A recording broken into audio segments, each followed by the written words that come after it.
Welcome back to Flying Healthy Bees. If you're new, subscribe and hit the notification bell so you don't miss our videos on healthy living. Today, we're diving into a topic that's super important for all berry lovers. How to wash blueberries to remove dirt and pesticides. These little fruits often have a white, dusty coating. This natural, waxy protection can make us wonder how clean they are. Interestingly, blueberries are on the dirty dozen, a list identifying produce most likely to have pesticide residues. Is simply rinsing them under running water enough? Washing blueberries is crucial for hygiene and to minimize exposure to health risks. Experts say these fruits can harbor bacteria, dirt, pesticides, and insects. Gunnar Sigge, a food scientist, states blueberries can trap moisture that fosters mold growth. Therefore, washing them thoroughly is necessary to enjoy them safely. Let's get started.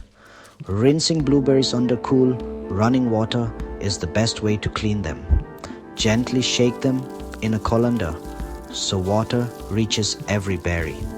A few seconds of rinsing should do the trick. But if you want an extra clean option, you can use vinegar or baking soda. Here's how it works. Both are natural cleaners that can tackle tough stains and odors effectively. To make a vinegar wash, mix 1 part white distilled vinegar with 3 parts water. Soak the berries for a minute or spray the mixture directly on them, then rinse well.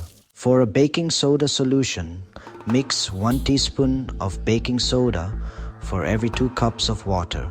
Swish the berries and let them soak before rinsing. A little tip from the experts. Washing your blueberries with vinegar or baking soda can extend their shelf life. Just rinse them thoroughly afterward. Once washed, make sure your blueberries are dry before placing them back in the refrigerator. This prevents excess moisture and mold growth. Oh, and remember, never use detergent or commercial sprays. They can damage the delicate skin of your berries. So, in summary, washing your blueberries is essential. Rinse under running water. Consider using vinegar or baking soda for extra cleaning power, and always store dried berries properly. If you found this video helpful, please like and share it. Thanks for watching Flying Healthy Bees. Stay healthy and happy.